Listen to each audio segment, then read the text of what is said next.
પરીક્ષા આ માત્ર એક શબ્દ નથી, પરંતુ દરેક ઉમેદવારના વર્ષોની અથાગ તપશ્ચર્યા, માતા પિતાની અનંત આકાંક્ષાઓ અને દેશના ઉજ્જવળ ભવિષ્ય તરફનું પહેલું પગથિયું છે.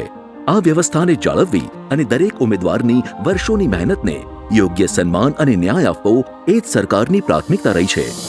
અને એટલે જ માનનીય પ્રધાનમંત્રી શ્રી નરેન્દ્રભાઈ મોદીજીના માર્ગદર્શન હેઠળ કેન્દ્ર સરકારે યુવા પેઢીના ભવિષ્ય સાથે ચેડા કરનારા અસામાજિક તત્વો સામે અપનાવ્યું છે પેપર લીક અને ગેરરીતિ સામે ઝીરો ટોલરન્સનું આકરું વલણ, જે અંતર્ગત જાહેર પરીક્ષાઓમાં પારદર્શિતા સુનિશ્ચિત કરવા અને ગેરરીતિઓ અટકાવવા માટે પબ્લિક એક્ઝામિનેશન્સ એમેન્ડમેન્ટ વિધેયકને સંસદીય મંજૂરી પ્રાપ્ત થઈ છે.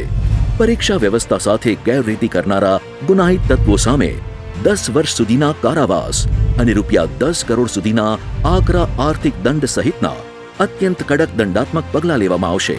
તેમજ ઝડપી અને નિષ્પક્ષ ન્યાય સુનિશ્ચિત કરવા સ્પેશિયલ ફાસ્ટ ટ્રેક કોર્ટ શરૂ કરાશે, જે માત્ર 3 મહિનામાં જ સુનાવણી કરશે.